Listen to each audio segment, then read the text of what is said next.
Um,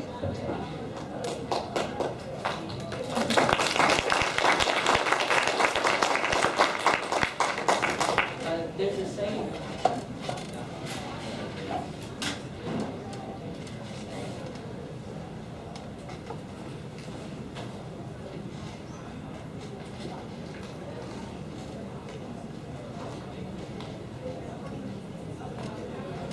When you get to my age, you can have time to start reflecting back. And one of the my favorite quote is this one. When you're ready to learn, to listen, the teacher will appear. So when the teacher appears later to give you the first talk, second talk, and help you with the interview, please be ready to listen and to learn. And promise me, when you get into medical school or pharmacy school or dental school, drop us a note, an email, a text. Let us know whether we help you or not, and tell us how your career is going, and then promise me that you'll share whatever you learned today with the next generation. Okay? Later, before you go out to the next group, if you want to grab a little bit of some food to eat, there's food in there whenever you have a break. Normally, before an interview, you don't want to eat, you don't want to drink, because you'll get sleepy if you eat too much, and you gotta go to the restroom and you drink a lot of coffee and a lot of water. So, right now it's okay. So let me get started.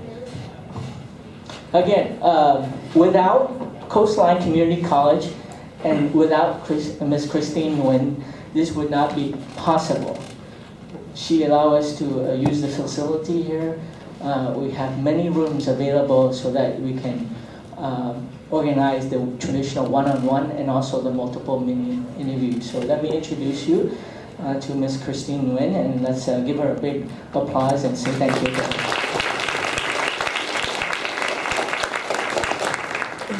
Thank you, Dr. Luan. Welcome to Coastline's College, Garden Grove campus. How are you this morning? Oh, early riser, wonderful. We're very happy to be one of the sponsors for today's event. I believe this is our third year hosting this for VPASC. And as you may know, Coastline's mission is to transform lives through education by removing barriers to create student success. So for this reason, when Dr. Luan approached me 3 years ago to have this event hosted at one of our 4 campuses, it was no-brainer that this is the right thing for Coastline to do.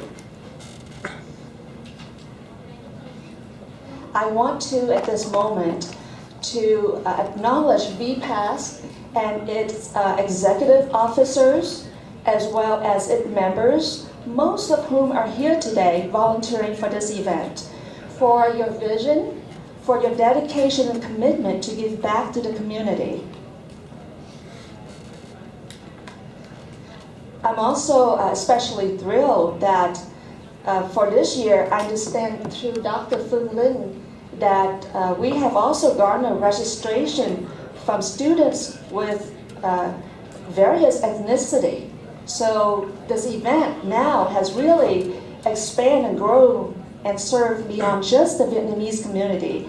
That is wonderful, and congratulations.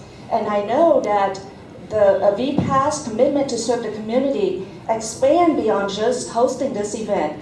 I know that you also host an annual health fair that's generally take place in October. So that is also wonderful. I know that at the end of today, every one of you will walk away gaining invaluable insight into the interviewing process and feeling empowered and ready for that day. Whether it's an interview for medical school, dental school, pharmacy school, nursing, optometry, you will feel you would gain so much that, as you can see, even as seasoned as I am, I can get nervous too. It is, going through an interviewing process is not easy, right? I practiced for this speech too, and I'm still nervous.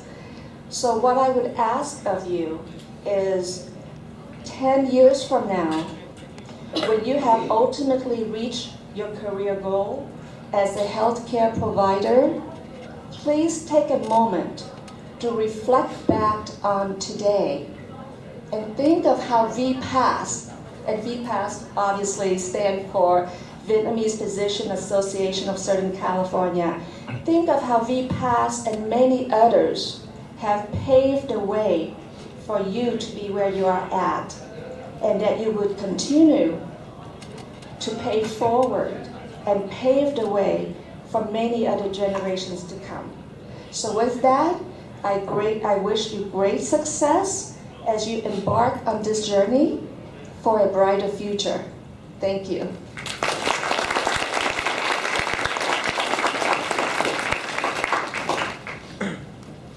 Let me follow up with what Ms. Christine Nguyen mentioned. We are the Vietnamese Physician Association of Southern California, but we don't act like exclusively Vietnamese. We are community-based. This year we have a lot of students from the Me Mentor group. Thank you to Minh Pham for helping us spread the word. We also have students sign up from the Korean community, American community, Vietnamese community. So later, if we have time, I'll show you our seal. Old seal has the South Vietnamese flag, but the new seal has the South Vietnamese flag and the American flag because we want to be inclusive. The makeup of the students today, like I said,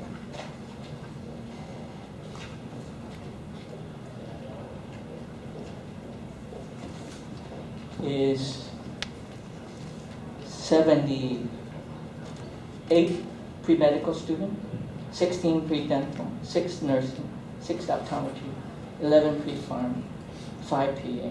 So you see how inclusive we are.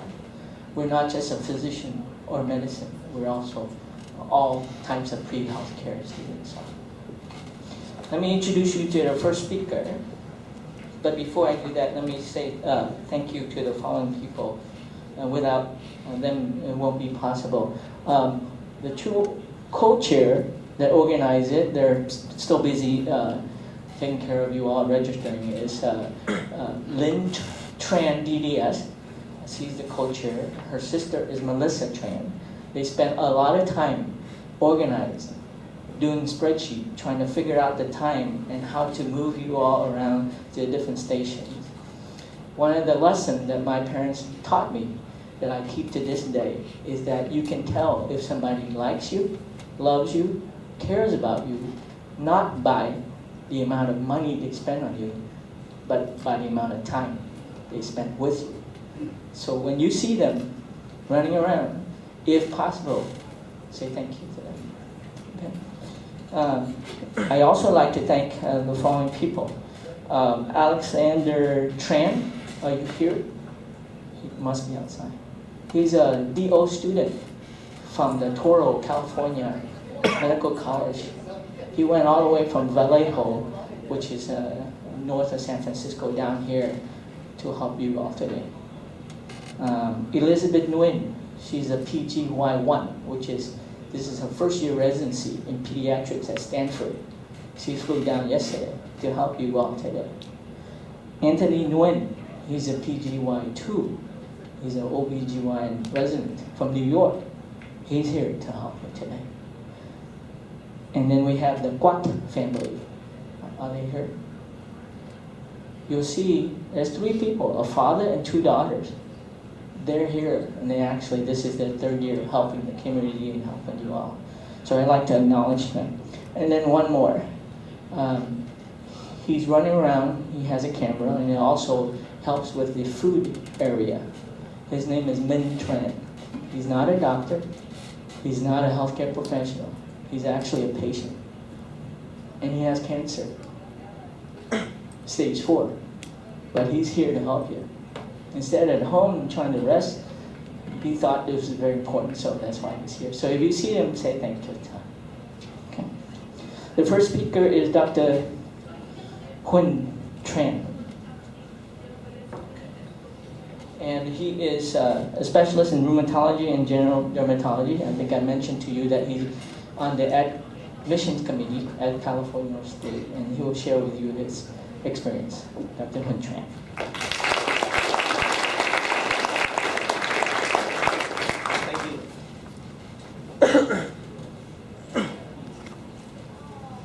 All right, good morning, guys. Can you hear me all? All right. In the next 50 minutes, I hope when you finish my talk today, you have some idea how to make an impression during your interview. All right. Oh, thank you. Is it point? Thank you. Next one, please. All right, I have no disclosure today. Next one. All right, so this is our talk. I give you some insight about the medical school admission or residency process, because when you get into medical school, you think you're finished. Not yet. You have to go again to residency. And even you finish residency, not yet. Go to fellowship again. All right? And even you finish fellowship, not yet. Kaiser interview, ORCAP interview. So this is to give you an idea of what is, how to impress in those interviews. All right, and our goal for today is I want you to get into top 1/3 of my list when I rank you or I score you. And particularly important to the nonverbal, because 60% of the decisions making during the interview process, believe it or not, based on your nonverbal. So as Asian, we think about, we focus a lot on your score, how to do well on the MCAT, how to do well on your GPA, but often we forget focusing on the non-verbal versus verbals. And the last thing I'd like to share with you what it should be the verbal language, how to tell a powerful story. Because when people ask you, tell me about yourself, and then you start what? I was born and raised in Vietnam, and then going on. And when you finish, everyone sleeps. You don't want that. You want a good statement, and I'll show you why. Next one, please. All right, who is the more trustworthy? The left or the right? Hopefully all you say on the right, not on the left, right? Because, next one, please. You never have a second chance for your first impression, okay? This is particularly true for your dating someone too. All right? Is that right? Is that right? And remember how you first met Jillian? Yes. So a lot of people here have family, can confirm, and also you dating, you should know this too. Next one, please. All right, so let's dive into this. For an average class at 150, what they usually do, they screen your application, and how many, it depends, UCLA, USC, or SUNY, or whatever medical school, but usually it's 3,000 to 4,000. Now, they will interview you at 600 to 800 applicants, and typically 10 to 20 days. What does it mean? It means if you get an interview, you already make a really good chance. You get 1 out of 5 or 6 guy or girl, one step into medical school, right? You see that? And now, out of 500, 600, usually people send out acceptance letter to 200 or 250. Why? Why they send more than 150? Because some of you will not go to medical school, that particular medical school. And guess what? They reject about 200 or the lower 1/3. And then the wait list about 100. So your goal for today, you want to get into 200, immediately acceptance letter. And even not that, get into the wait list. You do not get into the DNR list. We call do not rank list, or we call whatever, do not resuscitate list. Okay? Because this is in residency, why we put you on this list? Because you look weird. Because we don't like you. So those are things that you have to make sure that you act, behave, and how they look, because you don't want to be in that list. Next one, please. All right, residency, similar story. Internal medicine class size is 10, and people studying about 2,000 into 10 to 100 to 150, and then put again 1/3 of the list rank number 1 to number 30, and the mid and the low rank. Usually you match first choice if you are ranked from 1 to 30. And you want to get into that list. Next one, please. Alright, so that's how. So first of all, you should know about yourself, and this is many interviewers tell you again and again, but I cannot re-emphasize how important it is. Know everything inside and out about you, about your CV.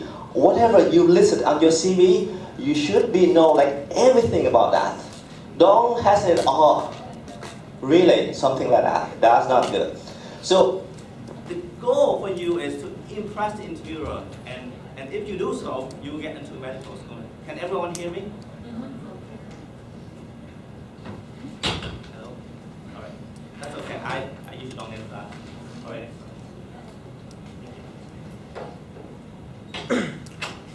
All right. So do your homework before you go to medical school interview. What do? You check online forum about interviewing and interviewer.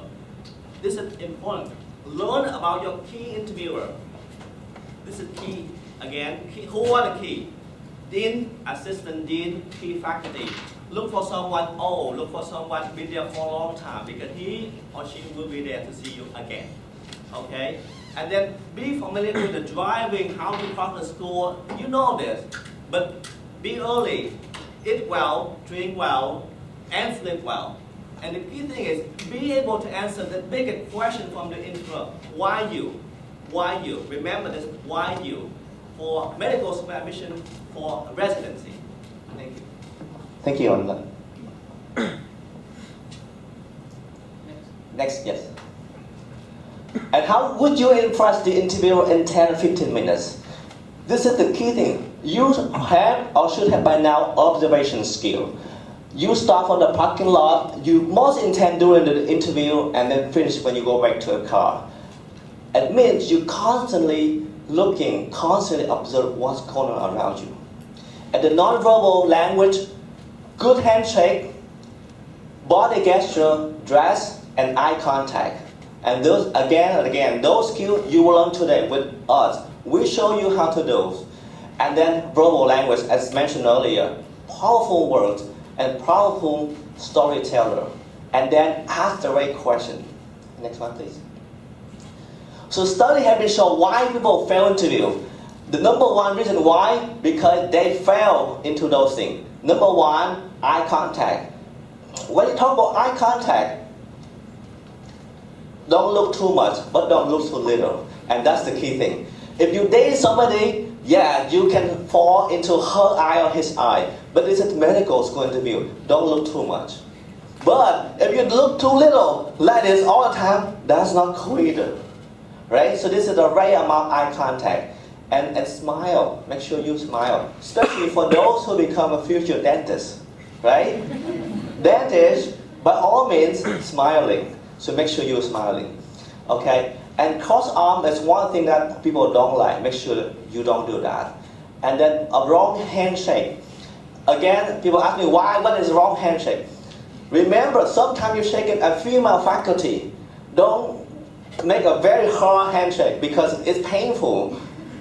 And think about it. So what's the right one? You make sure that the tight one to show your confidence, but less than 1 or 2 seconds. Don't just hold a hand.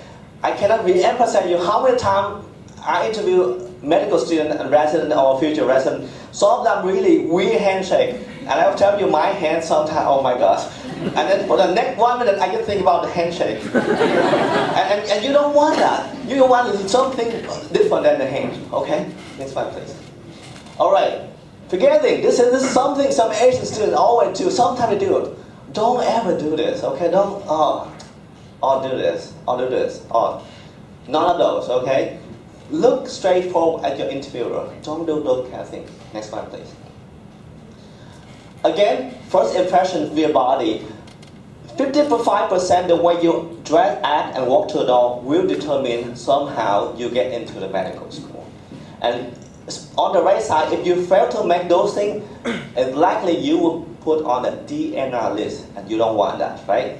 Next one, please. Now, this question that often get asked from students, and how would you dress? dress like you are today. Okay? Professional, don't dress something overqualified. And I remember, just tell you again. Some of us ask about makeup, perfumes, but everything should be in moderate.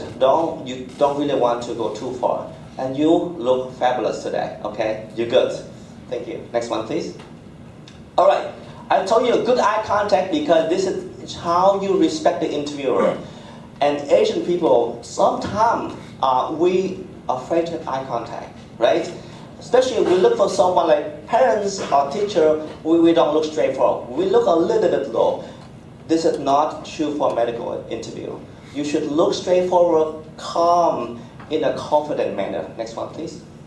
All right, love in that side, hate in this side. You want in the middle. You don't want neither way. You don't want too aggressive. You don't want to be too submissive. Next one, please. All right, the body language during interview are so important. But I tell you what, this is outside the interview. Because many of you, when you go into interview, you look, oh, nice. But when you get out, in the waiting room, you do this. And you do this. You know what? People constantly observe you. People constantly look at you. And when they look at you, because the faculty, they may stop by, they say, oh, Calvin, he looks just like this. And that's not professional either. Because often we focus too much inside the room, but outside your manner, constantly being observed. And whatever out there like this, you will be on the deep analysis. Next one, please. All right, and what is a good gesture? So today, we will tell you and we will give you feedback what are your good gestures or not. But the key thing is comfortable, confident, attentive, and you are showing you're listening. So this question I've been asked many times, and in conclusion, what I usually tell students is, you just slightly lean forward, open your arm or hand together, back straight, and make sure you don't have lower back pain. Okay, this is Asian. Sometimes we do this all the time. Just sit straight, and then direct eye contact. And 1/4 smile. You don't really all smile all the time. Don't do that, but don't do this. So often 1/4 your smile. Thank you. Next one. All right.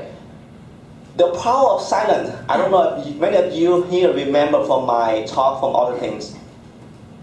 Silence is really powerful in interview. Right? Did I get everyone's attention? You see, if I silent for 3 seconds, but do not be silent for 5 minutes, because that's too powerful, then they will reject you.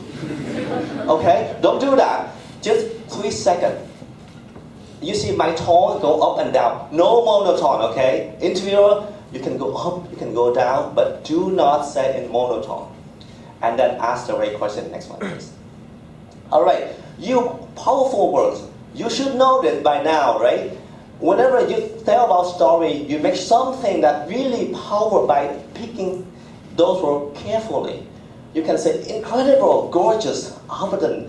Remember, those words will make your voice stronger, but also powerful to the interviewer. So think about those powerful words. And today, during the feedback, we will give you how you should or what words you should choose. Next one. Okay, this question I also get asked a lot. What is a good question, right? Because at the end of the interview, we will ask you, okay, can you go? Do you have any questions? And the word answer is what? I don't have any questions. Okay, so at least make 1 or 2 questions, because if you don't have any questions, let's say 2 things. Number 1, you don't really care about this program. Number 2, if you do, it sounds like you're very passive. You should be, or you take control. This is your chance to learn about the medical school. This is your chance to learn about the residency program. So at least have 1 or 2 questions, and we'll tell you why. All right, so number 1, the question is individualized to the faculty, not general question. Number 2, the question is unique. I cannot find it online. I cannot find it in forum and discussion. So don't ask like, how many class, what is the class size for this medical school? Okay, don't ask that. Or you ask that, oh, how many, what is the match rate for this medical school? You know why? Because those things you can find online. Don't waste time for this. Short but meaningful. And remember, this is the last impression you can make. Next one, please. Alright, so this is the key point. When you ask this, be able to tell a story. So I told you at the beginning, whenever you ask a question, tell me about yourself, what is your background? Focus in one sentence, a strong opening. Dr. Wynn, I'm a recent UCLA graduate with honors, majoring in biomedical engineer, and enthusiastic to be here today. That's it. Strong statement, who you are, and we remember you. Don't say, oh, I was born and raised in Vietnam. I came to the US when I was 3. My mom doing this, my dad doing it, my sister doing this since. Okay, and when you finish, everyone gets sleep. So don't do that. And then, when you give some silence to the interviewer, tell a bit about yourself as time goes. And then, when you're about to finish, you conclude with one strong statement. As you can see, I'm very enthusiastic about this medical school and residency, and I believe I'm the best candidate for today. And make that impression. Next one, please. All right, and then I said, get to the point and short question. Often I get this, oh, Dr. Tran, I have 2 questions for you. The first one is, would you mind, blah, blah. Don't do that. Just go straight to the question, Dr. Tran, why would you teach in this medical school? Straightforward like that.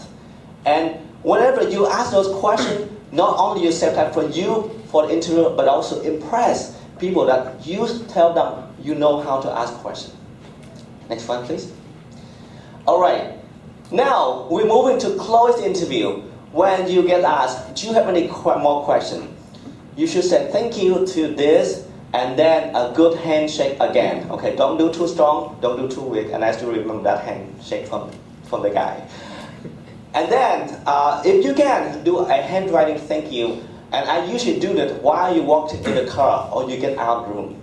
You know why? Because you remember.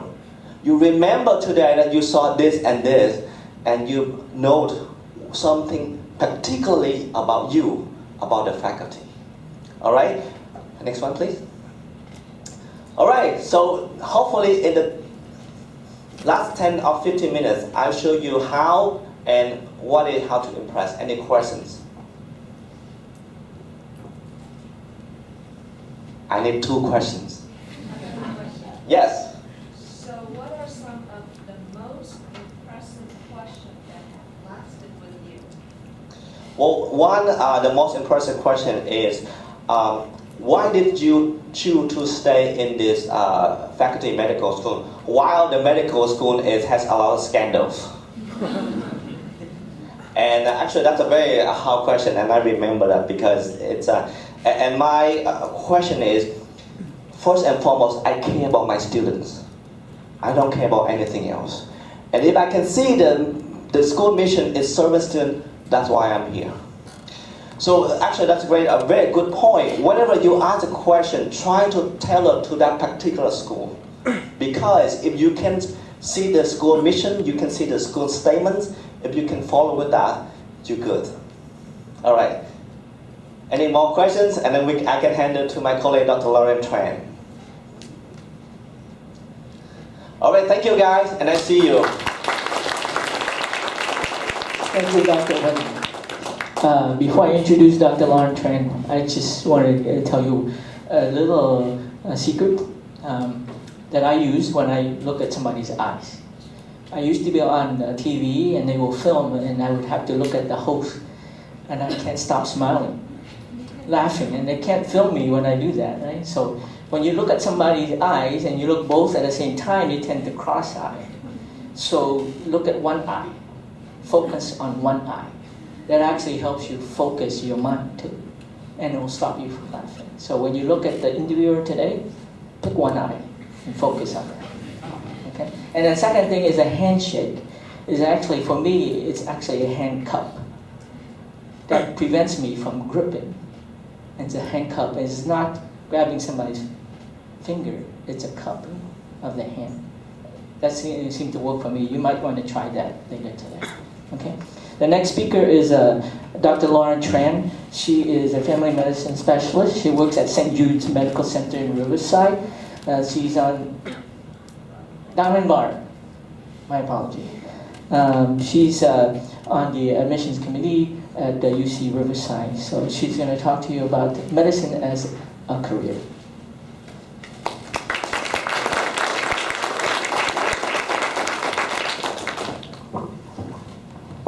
Well, thank you everyone for coming here, and thank you for choosing medical field as your career. So Dr. Luan asked me to share my experience in medicine, and especially medicine as a career. I have been in medical,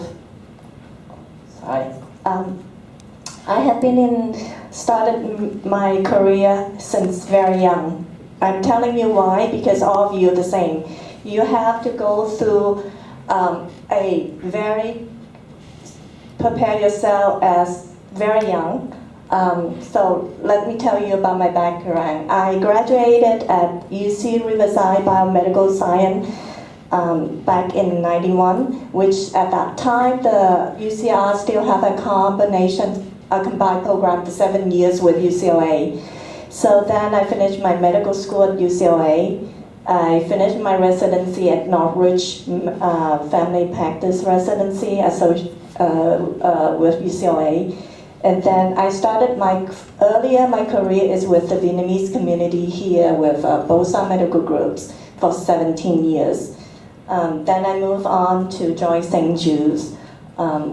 Then I also do right now at the UC Riverside communities because they started to have the medical school at Riverside. So I have been on the committees where I interview students for their scholarship, the Regent Scholarship for UCLA. I also on the committee for the interview for the UC Riverside, so I do the last part of the interview. So they send students to my office to do the interview.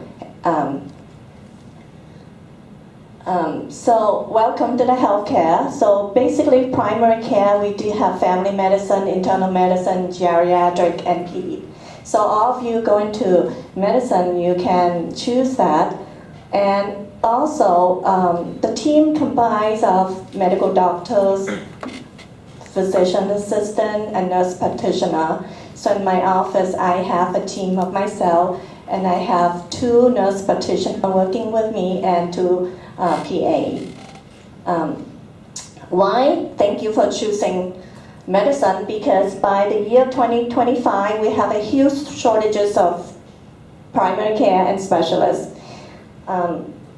But the study has shown from the institutions of health sciences has found that we're going to have a huge shortages by 2025 of almost 28,000 positions vacant, because the increased number of physicians who will be retiring and increased number of senior citizens. So we have by the year of 2050, we have more than probably 4 to 5% of patients over 85.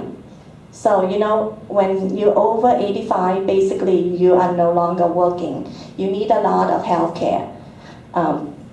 So right now, my oldest patients in my office is 109. And I have senior, I call them seniors, they after 80. Anyone less than 80 is still capable of driving, being independent by themselves at home safely. So by after 80s, usually most of them will need some caregiver at home. So all of us here going to healthcare will face that huge shortage and need in the future. And by the time you go into med school and finish, I probably retire, right? All of us. So we are planning to work until 70s. So to become a doctor, I guess all of you have started very young, has to be doing really well in elementary, high school, college, before you actually get to med school. So you have to, this is the journey that you're all going to have to go through. So the first year of med school basically is clinical science, basic science. So at Riverside nowadays, they start the student with clinical science early. So all the students get to assign to a preceptor and clinical, and they have routinely doing the clinical settings, seeing patients with the mannequins. So we have that at the teaching facility now. Then after you finish your first 2 years of training, you then going to choose your specialty. So there's 2 types that you can choose, depend on your style. Some would like to do non-surgical, and some would like to go into surgical rotation, surgical career. So those are the specialty that you can choose from. And during your training in medical school, of course, you're going to go through a 4-block or 6-block rotations in all different specialties. And that's when the time that you get to learn who you are and your skill. So to be a surgical, to go into surgery, so you have to actually love to do surgery, right? So it's all surgical skill and your skill in that area. So during the last year of your medical school, you can choose your elective and more in those areas, either non-surgical or surgical field. And now they have more because now we have hospitalists. So there are specialties in that area, such as you can choose to be in emergency room or hospital setting, critical care. So they now have more of those specialties in residency where you can choose from. And why do I choose to be a family physician? Because I love to work with the whole family. So I have been seeing patients, since some of my patients that I deliver back in the old day, and now become my patients. They have their kid, and I see the families, and I see the grandmother. So that's what family medicine is about, is we see the whole family. So there's a lot to learn because we constantly learn new things and collaborated with all the specialists. So if I have a patient come in and they have cancer and there's new treatments, I have to learn that along with and then discuss that with the family along with the specialist. So the learning never stops there. So in family medicine, we go through the 3 years residency, and then you can choose a fellowships in either OBGYN, geriatric, or sport medicine. There's fellowship at the end of the residency. So some people complete the 4 years and get the sport medicine. Most of us get the sport medicine or geriatric as a fellow. It's not a lot of us now going to OBGYN fellowship because it's Southern California and because of the liabilities and all that. So very few family physicians choose to go into the OB fellowship. Then after residency, I choose to choose join a group. You can either join a group as a solo practice or work in a hospital. Some of us choose to be hospitalists, and that can be done too. And for me, I joined a small group first, and now I moved to St. Jude's, which is also a small group, primary care setting. So in my primary care setting, basically I see myself, like Dr. Luan said, I see myself as investigator. So what happened is a patient come in, present to me the medical problem. So I go through the diagnosis, taking diagnosis and set up a plan for the patient. And in my office, I do a physical exam, a lot of patient educations, and a small procedure, depend on mostly skin procedure and GYN procedure. And also, I see myself as a coach because as a physician, we come down to have a diagnosis for the patients. But if the patient don't feel confident and don't adhere to the treatment, then it's not going to be benefit for him or her. So I see myself as a coach. What does a coach do? Do you know? Anyone do sport? So a coach, huh? Okay. Motivates the group to do better and do their work. Okay, that's one of that.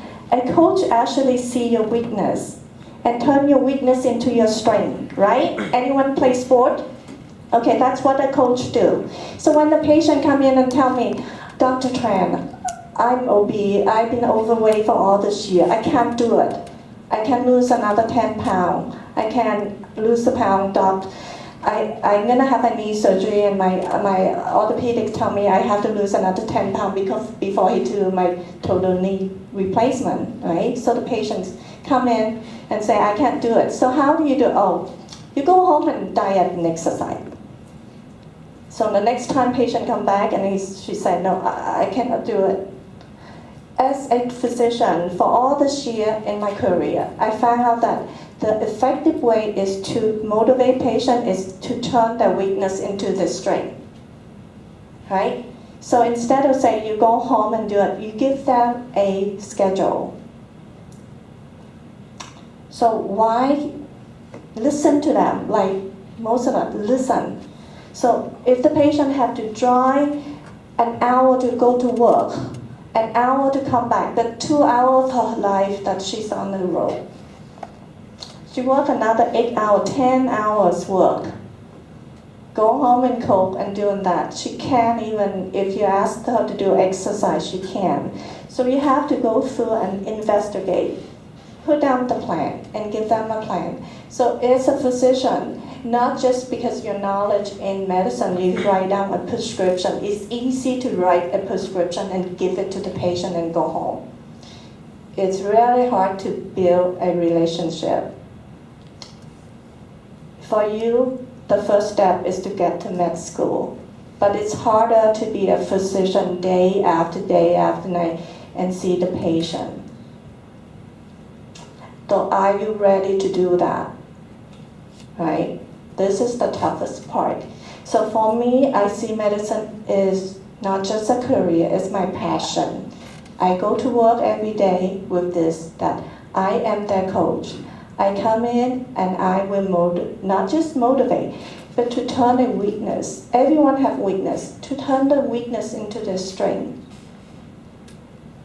So you have to listen. Being a physician, the number one thing to do is to listen. And it's very hard because you see the patient, the schedule that I have, we have 10 to 15 minutes to see a patient. We see like 20 patients a day. So now I have new student coming in. They give me like 20 minutes per patient. So I have 20 patients a day. I also have to see that with my PA.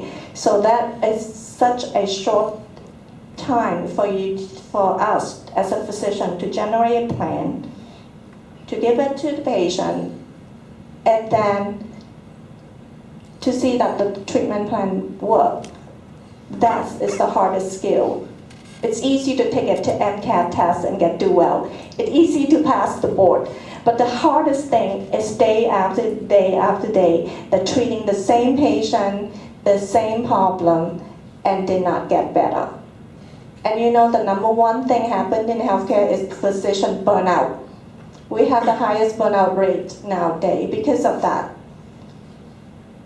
Because of the new thing that's changing in our healthcare. And since I started back in the 1998 until now, we start from paper, now to EMR, now we have the 5-star system, all that. So when you are leaving your med school, and 4 years from now, going to your residency, another 4 years from now, 10 years from now, before you actually putting your foot down and at your office and you have your patient follow you all the rest of your career. That will be so different. So, but to say that I still love medicine, why? Because I see myself at this. I love to teach. And so like Dr. Luan has said, and Dr. Tran said, that if you learn something, you teach right away. That's how you retain your skill and your motivations in your job, any job that you do. Doesn't matter if you go to medicine, you go to teaching, you go to dentistry. If you can teach someone and really your experience to somebody, that is actually one of the reward points in why we stay in medicine. Because all else is just a job. And medicine is not a job. Medicine is something that is very secret. You see patients very connected to them. They rely on you. They come home and your decisions actually may change their life. Let me share one family's his. One of my patients, after I left my old practice, she has a breast cancer. 4 years ago, she saw me with the breast cancer. She did not get treatment because why? She has to go to work and treat and take care of her family. So she did not get treatment. The month late before I left my old job, she came in and said that now this cancer has get worse, and she tried to get other physician to see her. Finally, she got it treated. Right? So I encourage her to get treatment because she thinks that she's gonna die. But now, because she continues to get treatment, her kid finished med school and at USC, and one of the students come back and in my rotation. So, so something we do is just as a career to earn money. I know medicine is a good because never you will be out of job. This is the truth. But it's something very special. That's why all of us still here, and we're here to help to bring more of you into the career. Any other questions? I have a question. If we have time. So for those of us who are interested in like a particular specialty, how can I express my strong interest in it without seeming too naive or like I close my focus too early? And this question is especially, I think, important for UCR because on UCR secondary, there's a question that asks what specialty are you most interested in? Well, first you have to know yourself. Okay, so if you really like that specialty, just honestly say, I love that specialty. Nothing wrong with it. I really think that I can be in that and do well in it. I have seen that the resident actually going through the fellowship and tell that I really want your program. I'm confident that I will be one of a good candidate in your program. Nothing wrong with saying that. It's not. I actually think that would be good, that you express what you really like to do. So, was that answering your question? Would some people think that I'm too like overconfident and I'm too close-minded to exploring other specialties? When you go into your own specialty, I don't think it's close-minded because this is what you're gonna do for the rest of your life. You must love that profession. You must love that specialty to do it. So if that's what you want, I don't think that this is too confident. You need to be very confident in going to what you want to do. Especially, I want to be, if I have my brain open, I want my surgeon to be very confident in his skill. So I think that's good that you say, I really like this. I'm gonna do this well in it. And that's what I want to see in my student. I don't want someone carrying the speculum and start to shake.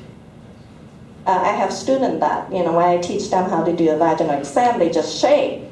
But But you need to, when you do anything, especially as a specialist or going to family medicine, I think that as a physician, I'm very confident. And I want people who work with me being very confident.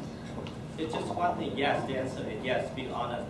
But if the interviewer is a surgeon, yes, if you really want to do surgery, you say yes. But then the next one is a family physician. Don't ever say, I want to become a family doctor too. Because so you're honest, but stick to one, and by all means go for that. Yes. Yeah, stick to one that you really, that's what you want. But we all talk at the end of the day. So we know you. So you said to Dr. Tran that I want to become a surgeon, and then someone told me to become a family doctor. And we know that that's not true. Thank you, Dr. Luan. Before I release the interviewer to go to the room and then release the first wave of students, we want to help you, but we want to help you if medicine, pharmacy, dental, optometry is really what is in your heart. There's a long road ahead of you after entering medical school dental. But actually, you've been on this road for a long time already. Probably when high school started. The first idea of being a pharmacist, dentist. So you're in the middle of the ocean. You swam all the way out there. You gotta get back or finish. If you want to finish, let us help you. Okay. Before I let you go, let me show you a 3-minute video. If I had my own medical school and I can run my own interview the way I like it, I would show you this video and I will watch your reaction. And the reason why I said that is because people can do things, say things, but what affects the patient the most is how they make them feel. How do you feel when you watch this video? Okay. This video will help you answer one of the 2 questions that usually comes up during the interview. What is your passion? Are you passionate about your field? And then what would you do if you cannot get into medical school, dental school? I like this diagram. It has a wall there. That's your obstacle. If you don't get into medical school, what would you do? Go under the wall, over the wall, around the wall, whatever it takes. Finish your swim, because you're right in the middle of the ocean. You've traveled a long way. Finish it.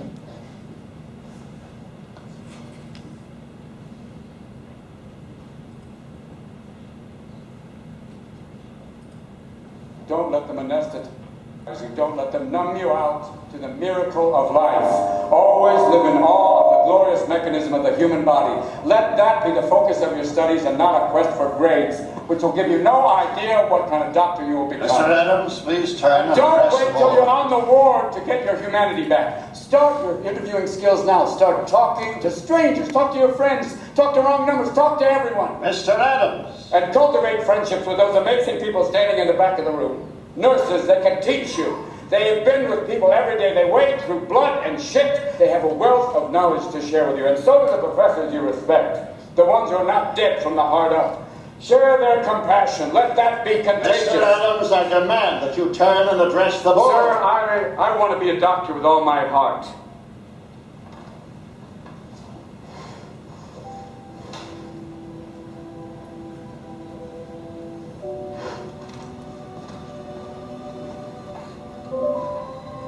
I wanted to become a doctor so I could serve others. And because of that, I've lost everything. But I've also gained everything. I've shared the lives of patients and staff members at the hospital. I've laughed with them. I've cried with them. This is what I want to do with my life.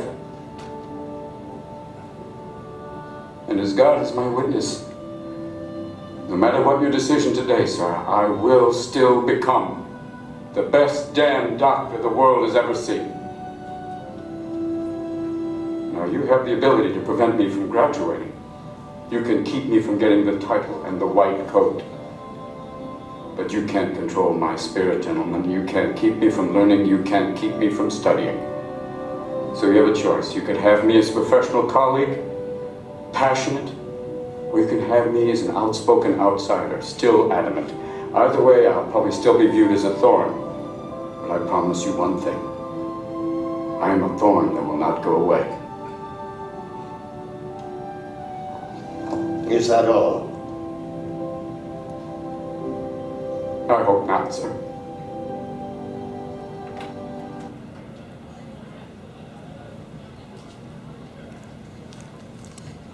Next time you see that video, remember this time. That's all you need to do during the interview. Make them remember you. Okay? If you, like me, shed a tear watching that, you have empathy. That is what empathy is. Okay, so let us release the doctors. Please, doctors, interviewers, if you can go.